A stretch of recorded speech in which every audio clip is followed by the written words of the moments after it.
bonjour à tous et merci d'être avec nous ce soir, ici même, bassin à bout, dans cette émission Zigzag, émission culturelle. Oui, on a lancé là. Oui, oui, on a lancé. Oui, oui, on a commencé déjà parce qu'on est avec le pasteur Pierre. Pasteur Pierre qui est avec nous. Pasteur, comment ça va, hein? Si tu récupères le micro, on va pouvoir se parler un petit peu. Ok, merci. C'est venu très rapidement. Là, c'est venu rapidement parce que chez nous, ça va très vite. Ah hein? Oui. Oui. En tout cas, je vais très bien, merci. C'est toujours un grand plaisir de me retrouver ici, n'est-ce pas, avec toi. Bien sûr. Tu es rempli, n'est-ce pas, de joie et de gaieté, Jean-Claude. Dis-nous. Merci pour cette invitation renouvelée que tu nous accordes, Jean-Claude. Nous avons qui avec nous, pasteur Pierre? Merci. Avec nous, j'ai à côté de moi Jasmine, la servante de notre Seigneur Jésus-Christ. Et j'ai également avec moi Titi Camara, avec madame, sa chère madame Nadine. Pas encore, pasteur. Hein, ça va venir après. Hein? Ils t'ont caché quelque chose. Ah bon, d'accord. Ok. Ils ont fait ça en misouk, peut-être. Qui sait quoi. Un misouk, c'est en créole. Ça veut dire en dessous, hein, un petit peu après. Ouais. On va parler d'un sujet quand même assez important aujourd'hui. On va parler du mariage quand même. Hein? Ce mariage que vous avez en projet ou déjà fait, on m'a caché, comme disait pasteur Pierre, hein? Ça s'annonce comment? Ou bien ça s'est annoncé comment? Béni, bonjour à tous les téléspectateurs. Merci Jean-Claude pour ce privilège que vous me donnez pour partager ce plateau avec vous et avec pasteur. Merci pasteur pour ce privilège. Mais voilà, le mariage spirituel devant Dieu, ça a été fait devant notre pasteur Pierre. Il nous reste maintenant la réception. Oui, bien sûr, la fête. La fête. Hein? Mais c'est sûr que le plus important, c'est le mariage devant Dieu. Devant Dieu. Oui. Hein? Devant Dieu, les plus importants. Peut-être que Titi peut nous dire quelque chose. Enfin, je t'appelle Titi parce qu'on se connaît depuis longtemps. C'est un petit nom gâté, ça, comme on dit à Titi. Hein? Un mariage devant Dieu avec le pasteur Pierre qui était présent. C'était comment? Beaucoup d'émotions ou bien sinon longuement réfléchi? Bon, on a annoncé ça sur votre télé. Oui. Et ça a été conclu. Ça y est, c'est bon, vous êtes mariés. On est devant Dieu, on est mariés. Devant Dieu, vous êtes mariés. Hein? Devant le maire, ça ne nous intéresse pas, mais devant Dieu, on est mariés. Ne dis pas que devant le maire, ça ne nous intéresse pas. Ça ne s'intéresse pas. Oui, toi, ça t'intéresse aussi quand même devant le maire oui, aussi. Oui, on fait les choses proprement. Voilà. Les choses vont venir petit à petit. Mais, hein? Oui. Jean-Claude, avant que tu allais très vite en besogne, là. Moi, je vais vite, moi. Je vais vite. Tu allais très vite. En tout cas, aujourd'hui, c'est bien le mariage. Oui. La question, c'est dois-je me marier ou non? Alors, dois-je me marier ou non? Oui. Je sais que tu comme tu disais bien en anglais, je questionne. C'est question. To marry or not to marry? Voilà. Marié ou not marié. Qu'est-ce qui fait qu'on doit se marier ou pas se marier? Voilà. To marry or not to marry? Dois-je me marier ou non? Et voilà pourquoi nous sommes là aujourd'hui pour, n'est-ce pas, apporter, n'est-ce pas, la lumière à nos jeunes gens qui sont entre dois-je, est-ce que c'est bon, est-ce qu'avec tout ce qu'ils ont vécu avec les parents, concernant le mariage, peut-être un mauvais mariage, ils ont pris la décision de ne pas se marier.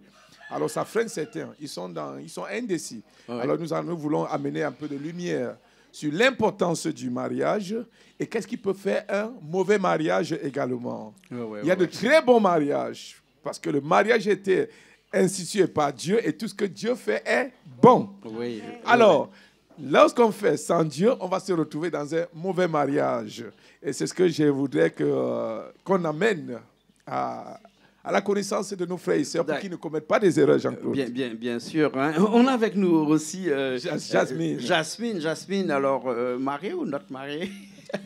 Amen. Merci pour l'opportunité d'être sur le plateau. Merci, pasteur Pierre, pour l'opportunité. Se marier ou ne pas se marier, telle est la question. Oui. La Bible dit que le mariage est bon. C'est Dieu qui a institué le mariage. Mais se marier, est-ce qu'on est prêt? Est-ce qu'on est assez mature? C'est quand même un engagement de toute une vie. Quand même. Il y a un engagement, il y a un respect mutuel. Est-ce qu'on est prêt pour ce mariage? Il ne faut pas se marier dans les émotions, pour la belle robe, pour faire plaisir. Oh, je veux être la princesse, je vais marier avec mon prince. Non. Il faut savoir où emmène ce mariage, pourquoi on se marie. Mais est-ce qu'on est prêt? Est-ce qu'on veut faire plaisir aux autres, se faire plaisir? Et on a le choix. Il y a aussi le célibat. Le célibat aussi, c'est une bonne chose. Les deux, c'est une bonne chose. Mais chacun a... que Dieu a mis en eux le désir ou pas. Oui. Mais le mariage est bon, le célibat aussi Le est mariage est un engagement. bon. Est un engagement. Un engagement non pas à court terme, mais à long terme. C'est-à-dire que dans ce mariage-là, on va apprendre à se connaître, hein, puisque de toute façon, au départ, on se connaît à peine. Et c'est seulement après le mariage qu'on se connaît, puisqu'on dit toujours que la vie à deux est difficile. Hein? Un grand artiste mauricien dit la vie à deux est compliquée. C'est compliqué la vie à deux. Jean-Claude, ce que tu viens de dire, s'il te plaît, le mariage, faut-il se marier? Et vous l'avez posé une très bonne question. Lequel est bien? Célibat ou se marier? Dans les deux, revenons sur ce que Dieu a dit dans les deux cas. La base de toute chose, elle commence avec Dieu. Est-ce que se marier, c'est une bonne chose? Est-ce que rester célibataire, c'est une bonne chose? Ça, c'est les deux questions. Alors, je tiens à dire à tous ceux qui nous écoutent que Dieu ne force personne. Quand tu prends l'engagement de te marier, assume le mariage. Si tu prends l'engagement de rester célibataire, assume le célibat. Les deux sont presque pareils. Il y en a un où on peut faire des enfants, l'autre non. Pasteur, quand même. Hein? On peut faire des enfants. Parfois, mieux vaut ne pas faire des enfants. D'un côté, on peut procréer, de l'autre côté, on ne peut pas procréer. Exactement. Voilà. Parfois, vaut mieux ne pas faire des enfants. Oui. S'il faut faire les enfants et les détruire. S'il faut faire les enfants et les faire voir le côté sombre du mariage, alors là, ce n'est pas la volonté de Dieu. Le mariage était fait pour éduquer les enfants, pour que quand ils grandissent, ils admirent papa et maman. Ouais. Mais si tu es un mauvais papa, si tu es une mauvaise maman, autant mieux ne pas faire des enfants. Tu vas créer plus la destruction. Alors, les deux, je dirais, la Bible nous dit, l'apôtre Paul a dit, que celui qui se marie, sache qu'il cherche des problèmes. Celui qui se marie cherche des problèmes. Ouais, que celui qui se marie, il dit, lui, il a décidé, Paul n'était pas marié, Jean-Claude. Oui. Il a dit, j'ai choisi d'être célibataire. Mais que celui qui se marie, c'est une bonne chose, mais sache que tu cherches des problèmes. Sois prêt à assumer. T'es oublié là maintenant. Alors, il dit, si tu veux rester célibataire, rassure-toi que tu domptes la chair, que tu ne sois pas en train de regarder de gauche à droite. Oui. Alors, lequel est meilleur là? Les deux sont risquants. Quel est le meilleur risque? Donc, je crois que c'est à toi maintenant qui nous écoute de voir, est-ce que tu peux dominer la chair? Si tu ne peux pas dominer la chair et fermer tes yeux, Dieu te demande de te marier pour limiter les dégâts. Bien sûr. Mais pasteur, j'ai envie de te poser une question. Après, on ira. Oui. Est-ce que le mariage est une institution ou une éducation? Le mariage... c'est une très bonne question. J'aime toujours j'aime toujours... Tu m'as pris Désolé. Une éducation, parce que quand même, dans la famille, c'est une éducation. On crée des enfants pour qu'un jour ils se marient, donc on les forme tout le long de leur jeunesse pour faire en sorte qu'un jour ils se marient. C'est une institution aussi, quelque part, parce que c'est inscrit dans la Bible. Et donc, c'est une institution aussi, quand même. Merci. Tu as répondu à la question. Il m'a vraiment aidé là. Il m'a coupé un peu le souffle. C'est une institution et c'est également une éducation. Parce qu'on éduque les enfants pour le mariage. N'est-ce pas? Une institution parce que s'il n'y a pas de mariage, il ne doit pas y avoir de procréation. Bien sûr. Dieu, à l'origine, il a dit l'homme doit quitter sa famille pour se joindre à sa femme afin qu'il fasse une chair. Alors, et de là devraient naître les enfants spirituels, les enfants de Dieu, qui viennent de Dieu dans le mariage. Donc, il voulait dire, tout enfant qui est né hors mariage, ce n'est pas nécessairement de Dieu. Oui. Parce que une chose, parlant des enfants, Jean-Claude, on n'a pas besoin de Dieu pour avoir des enfants. Parce qu'on accouche, on dit, ah, Dieu m'a donné. Tu es sûr que c'est Dieu qui t'a donné? Est-ce que tu as demandé la volonté de Dieu pour avoir cet enfant? Dieu a fait un principe naturel que quand deux hommes se croisent, un homme et une femme se croisent, et il y aura enfant, scientifiquement. Donc on n'a pas besoin de l'intervention de Dieu. Ça, c'est le plan naturel de Dieu. Maintenant, il y a le plan spirituel qui veut que Avant d'avoir un enfant, demande d'abord à Dieu. Et c'est Dieu qui te donne cet enfant. C'est pourquoi la Bible nous dit, l'enfant, c'est un don de Dieu. Les fils sont un don de Dieu. Est-ce que c'est tous les fils qui viennent de Dieu? Non. Est-ce que ton enfant que tu as là, est-ce que beaucoup de familles souffrent aujourd'hui avec des enfants, Jean-Claude, qu'ils ont accouché sans demander la volonté de Dieu? Et aujourd'hui, ces enfants les donnent la misère. Bien sûr. Mais ces enfants-là, ils sont innocents. Ils n'ont pas demandé à être nés en dehors du mariage. Mais qu'est-ce qu'ils vont devenir? Alors, ils sont vraiment innocents. C'est la responsabilité des parents. Les parents n'ont pas su se comporter. Les parents ont manqué à la base. Ils n'ont pas compris à la base que la vie est d'abord spirituelle. Les enfants doivent être d'abord spirituels pour avoir la paix avec tes enfants. Il dit, tout ce qui ne vient pas de Dieu va te causer des problèmes. L'expérience a montré, Jean-Claude, que chaque famille, chaque couple qui se marie et qui se met devant Dieu pour demander les enfants, un enfant, ou quoi que ce soit, cet enfant-là vient sous la demande de Dieu et cet enfant-là, ce serait une bénédiction pour la famille. Et non pas une destruction. Oh. Mais un enfant que tu as fait, parfois par erreur. Il y a des enfants qui naissent et papa dit que moi, je ne m'attendais pas. Il commence à haïr cet enfant-là pendant qu'il est encore dans le ventre. Qu'est-ce que tu attends de cet enfant? Déjà que tu n'as pas demandé la volonté de Dieu. Ça, c'est le plan naturel de Dieu, le plan naturel que Dieu a établi. Ceux qui choisissent le plan naturel, tant mieux. Ceux qui choisissent le plan spirituel, tant mieux, ils bénéficient. On revient sur la même question. Manque de connaissances, les parents commettent des erreurs. Bien sûr. Et ça les brûle les mains aujourd'hui. Oui, bien sûr. Mais peut-être que tu vas pouvoir me répondre. Est-ce qu'un enfant qui est né au sein d'une famille mariée avec un papa, une maman, n'est pas mieux loti quelque part que un enfant qui est né d'un parent isolé? Parce que lorsqu'on est célibataire, on est un enfant qui est avec un monoparental, qu'on appelle ça. Hein? Les enfants qui ont deux parents ont plus de chances de réussir parce qu'ils ont l'éducation des deux parents. Celui qui n'a qu'un seul parent, c'est la mère ou bien le père. Ça dépend, parce qu'il y a des enfants qui vivent seulement avec leur père aussi, hein, qui va avoir beaucoup plus de problèmes pour éduquer son enfant. Comme disait Pasteur, vous savez, le mariage, c'est une institution qui a été créée par Dieu. C'est une institution spirituelle aussi. Il y a la signification spirituelle. Le mariage, quand vous vous mariez devant Dieu, vous bénéficiez d'une couverture, d'une protection spirituelle. C'est ce que disait notre bien-aimé Pasteur Pierre. Un enfant qui est né de la volonté, sous la grâce du mariage, il bénéficie automatiquement de cette protection divine. Donc, tu es dans la volonté de Dieu. Tu es dans la volonté de Dieu. Dieu n'encourage pas à faire des enfants en dehors du mariage. Dieu n'encourage pas ça du tout. Bien sûr. Il y a des lois, il y a des lois qu'on doit respecter. Il y a une signification spirituelle derrière tout ça. C'est pas qu'on veut nous priver, mais derrière tout ça, d'ailleurs, pour avoir une relation sexuelle avec une personne, allez étudier, allez vous enseigner. Il y a une signification spirituelle qui est très, très puissante, une relation sexuelle. C'est pour ça que Dieu a dit ne pas avoir de relation sexuelle en dehors du mariage. Quand tu es marié, tu as la protection de Dieu. Tu es dans la volonté de Dieu. Tu es dans l'obéissance de Dieu. Donc Dieu te bénit. Tes générations bénéficient de tout ça. D'accord. Vraiment, au-delà du mariage, pasteur, il y a les enfants, on a parlé, mais il n'y a pas que les enfants. Hein. Nadine, tout à l'heure, a parlé des relations sexuelles, mais il n'y a pas que ça aussi. Il y a encore tout ce vivre ensemble, vivre à deux. Hein, qui est, comme dirait Titi, comme disait ici à la Réunion, mariage, pas badinage, quand même. Hein. Donc, du coup, c'est une expression créole ici. Hein. Mariage, pas badinage. Titi connaît que ça veut dire. Ce n'est pas une plaisanterie. Parce que dans le mariage, on ne plaisante pas.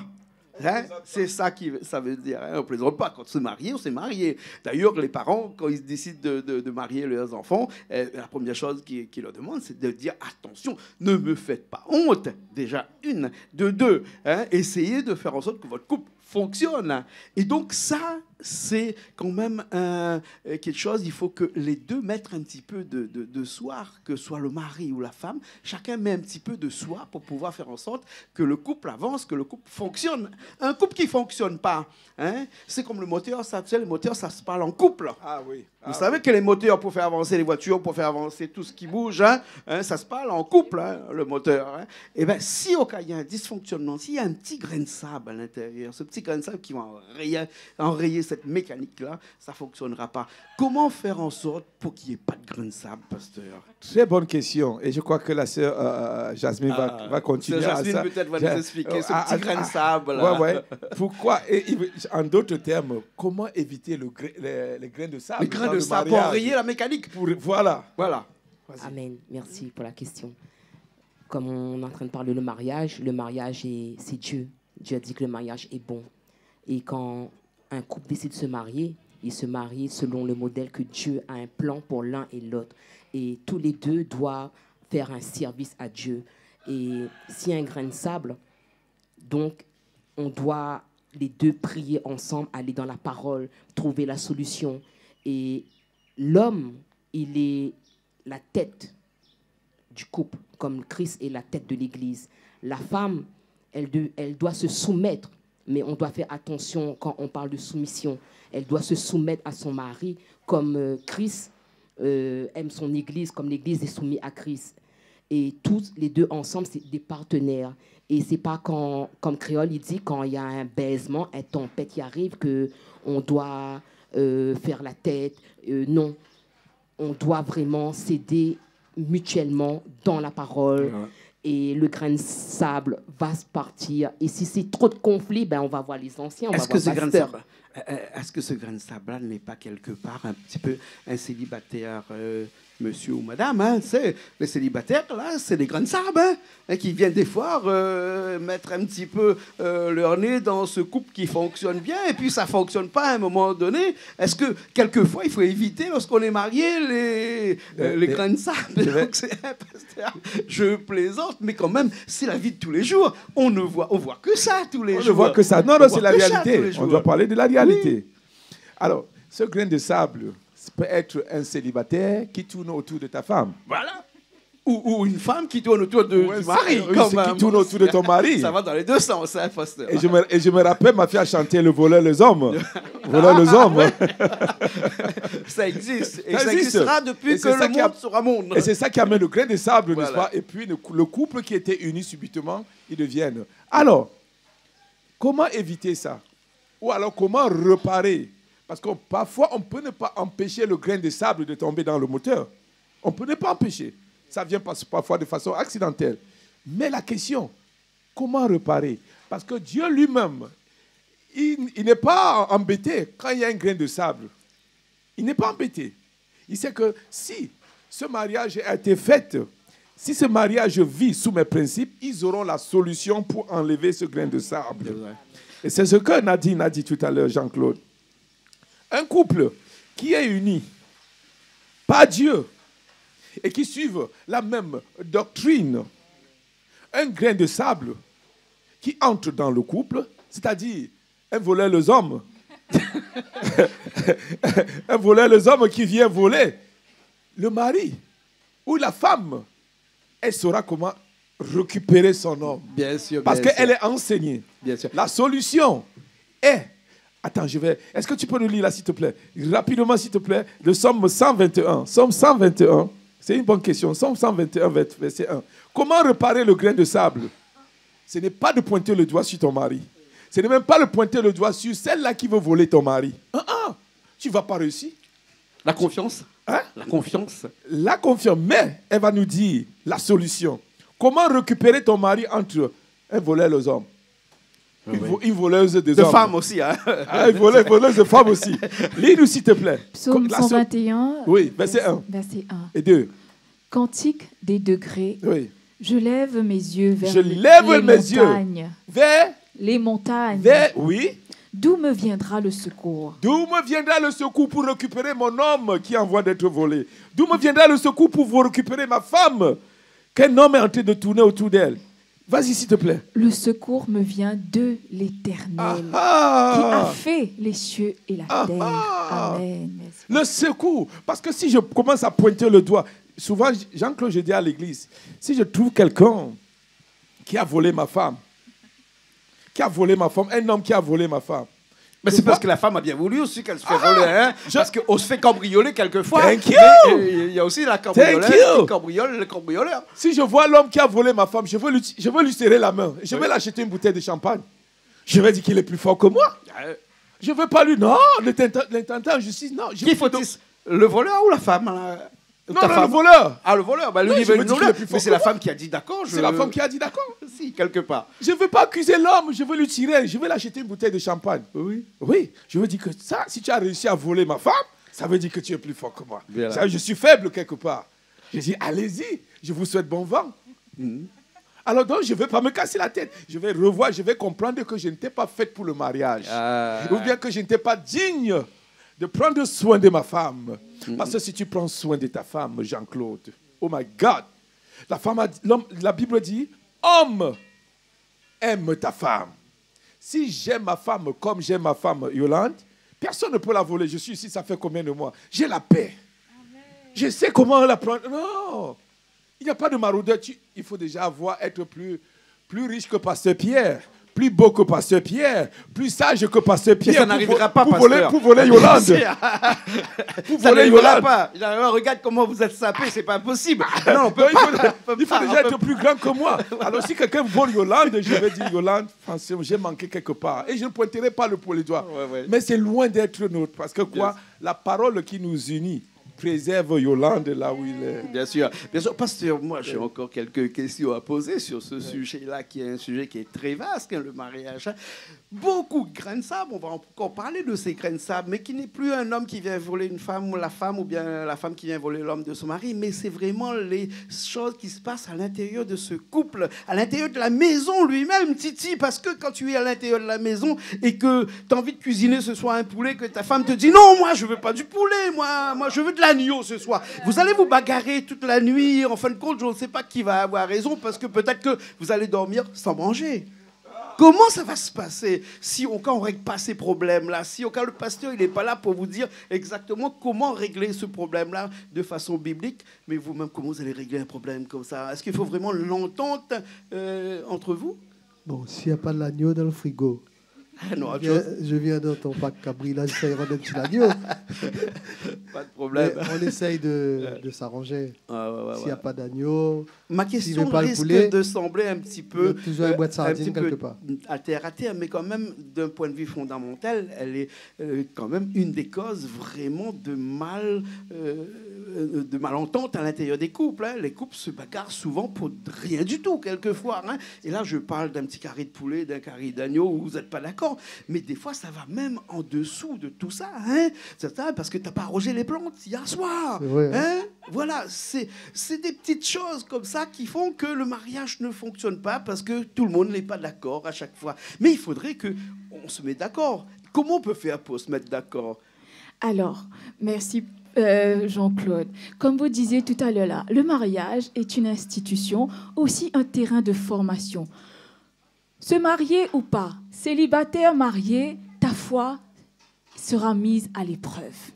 Comme dans Proverbes, je vais lire si vous permettez, Proverbes chapitre 27, verset 17, il dit « Tout comme le fer aiguise le fer, l'homme s'aiguise au contact de son prochain. » Le mariage, c'est un terrain où là, ta foi sera testée. Que tu es marié ou pas, tu es emmené à être un bon vivant, un bon chrétien. Il faut que tu aimes ton prochain. Le mariage, c'est un terrain où on se forme. L'importance encore d'avoir une autorité plus haute que soi. L'homme, dans la Bible, il est écrit, l'autorité de l'homme, c'est Dieu. L'homme se soumet à Dieu et la femme se soumet à son mari. Il faut connaître ces enseignements-là. C'est ça, encore une fois, comme Pasteur Pierre disait, être enseigné, connaître l'importance. Qu'est-ce que c'est que le mariage? Chacun son rôle, chacun a sa place. Et comment vivre? Comment vivre? C'est ça le christianisme. On est enseigné à travers la Bible. comment vivre les valeurs, quelles valeurs apporter dans ce mariage et dans quel but.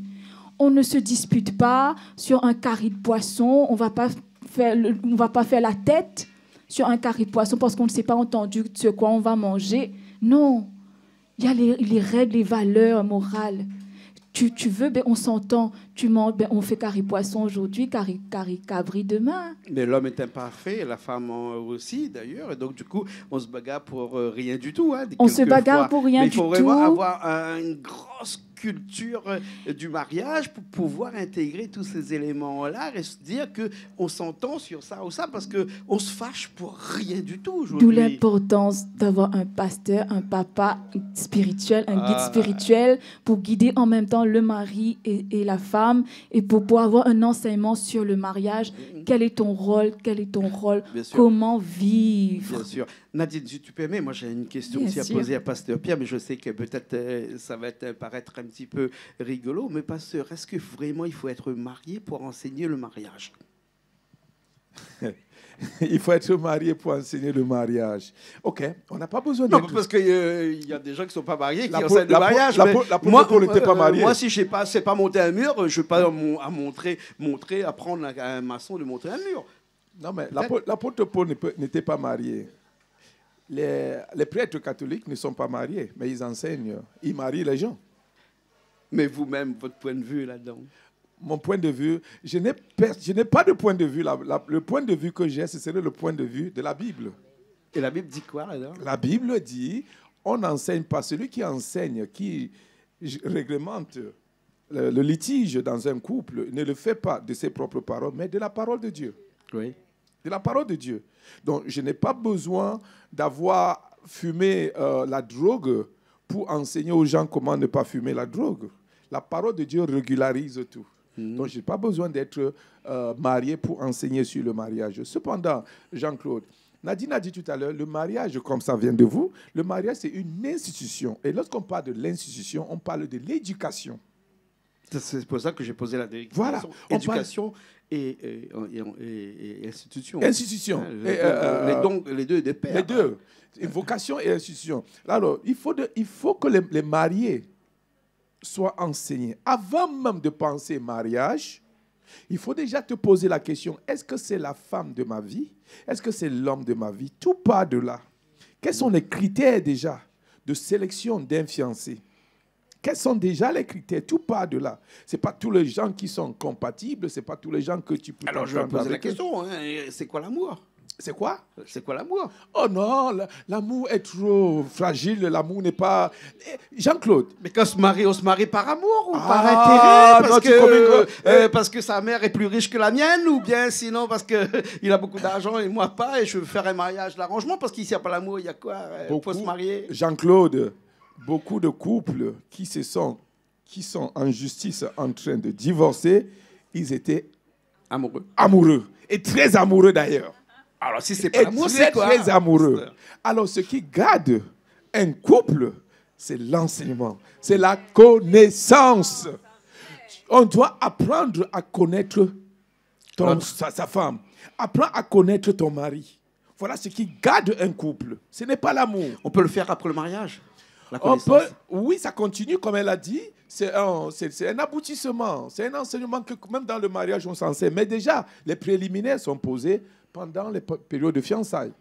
Les préliminaires doivent être posés. Est-ce que nous sommes faits? Mais avec un supérieur qui est sur vos directives, il est capable de vous dire si cet homme-là est fait pour toi, voilà. Et là, vous éliminez les dégâts à partir de là. D'accord. Donc, le mariage, je tiens encore à le dire, c'est une très bonne chose, mais il ne faut pas croire que le mariage en soi, c'est la fin. Que lorsqu'on s'est marié, maintenant, on s'en fout. Non, c'est en ce moment-là que les bonnes choses commencent. L'éducation commence. Je veux découvrir qui est ma femme. Je veux découvrir qui est mon mari. Je veux savoir qu'est-ce qui l'agace. Tout à l'heure, avant que la colère n'arrive, le mari se fâche pour un pot de fleurs, pour une cuillère qui est tombée. Non, ce n'est pas ça le problème. Il y a un problème avant ça, Jean-Claude. Si le mari retourne à la maison, mais pourquoi il n'y a pas le curry? Pourquoi c'est pas chaud? Pourquoi c'est pas froid? Pourquoi? Non, ce n'est pas le curry là qui est un problème. Il y a un problème avant ça. Il y a un problème avant ça. Bon, on va chercher à résoudre le problème du curry. Et demain, ça va être autre chose va venir. Parce que ce n'était pas le cari qui était le problème. D'accord. Et si on n'arrive pas à résoudre ce problème-là, pasteur, on pourrait arriver éventuellement à un divorce. Que dit la Bible sur le divorce lorsqu'on est marié? Ça existe, ça n'existe pas. Que dit la Bible sur le divorce lui-même? Jasmine, réponds à cette question, s'il te plaît. Je vais laisser le soin de répondre à cette question. L'opportunité. Le divorce. Dieu n'aime pas le divorce. Il n'aime pas le divorce. Mais ça arrive qu'il accepte un divorce, mais ça dépend des cas. Pour, par exemple, l'adultère, l'infidélité, et si le mari ou la femme est une entrave à la foi chrétienne qui l'empêche de s'épanouir, là, ça peut arriver qu'il y a une rupture de divorce. D'accord. Amen. D'accord. Donc, s'il y a tromperie, donc il y a beaucoup de gens qui doivent se divorcer après, alors, parce qu'il y a beaucoup qui se trompent les uns les autres en fait, dans le mariage. Je ne vais pas faire la langue de bois ou la langue de... Pourquoi on trompe? Même celui qui divorce. Si ton mari t'a trompé et que tu divorces, pourquoi divorcer? Parce que ton mari t'a trompé pour aller te marier avec quelqu'un qui va te tromper.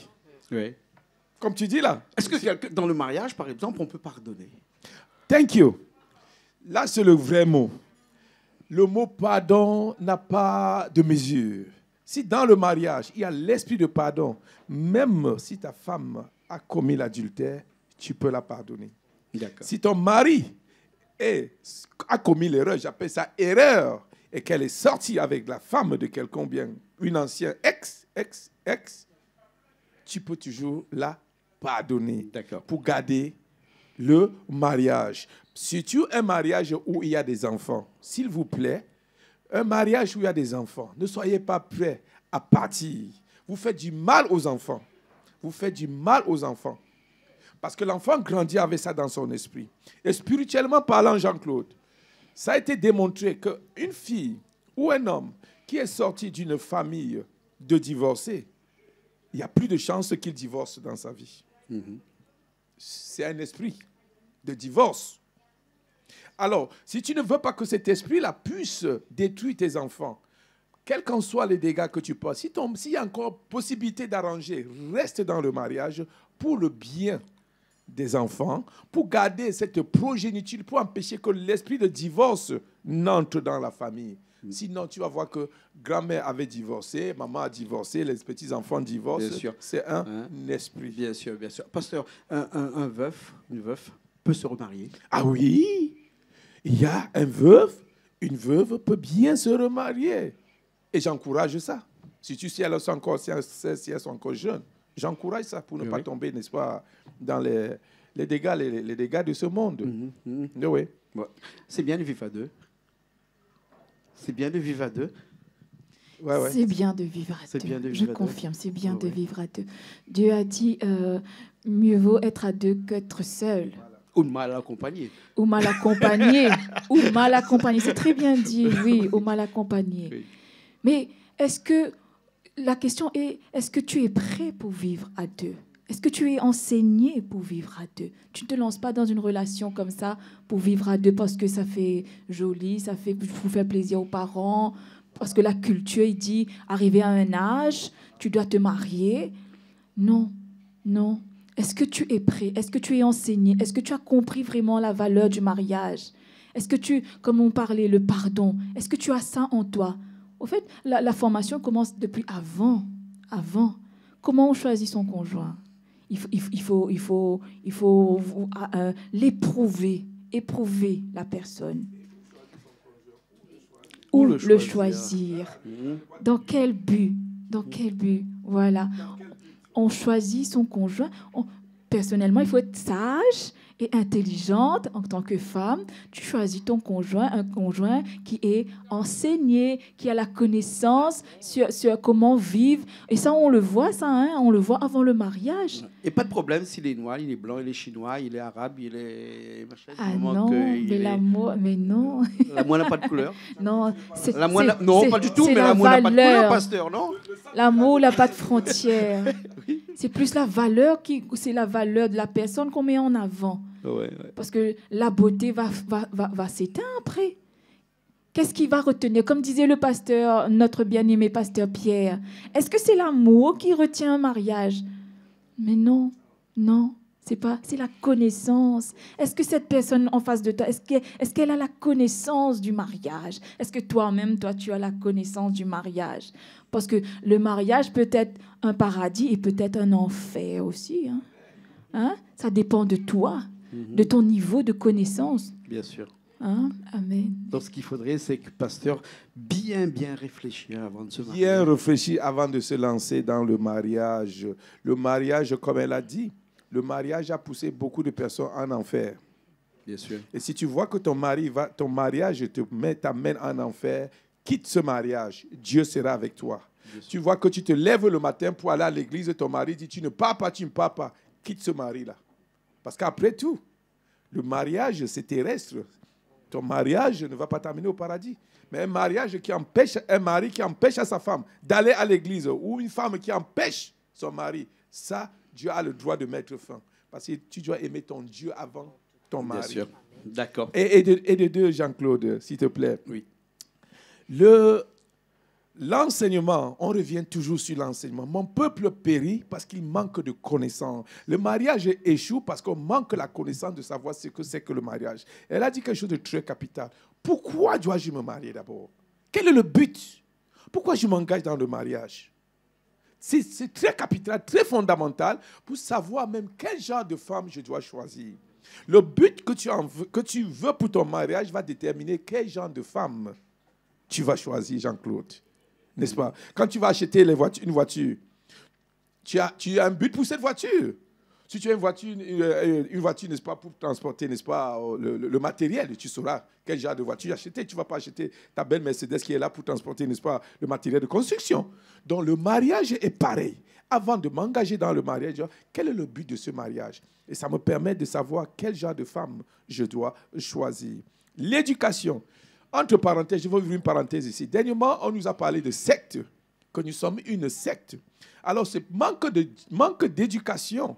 Les gens prennent le mot secte de façon péjorative. Une secte, c'est un groupement de personnes qui s'associent pour suivre la même doctrine, avoir les mêmes idéologies philosophiques. Voilà la secte, la définition étymologique du mot secte. Ce n'est pas toujours péjoratif. Cependant, comme il y a la lumière, il y a les ténèbres, le mot secte peut avoir aussi son côté négatif. C'est-à-dire, les sectes maintenant, négatives de façon péjorative, c'est des institutions qui tendent à diviser les familles, qui tendent à créer plus de problèmes que d'unir.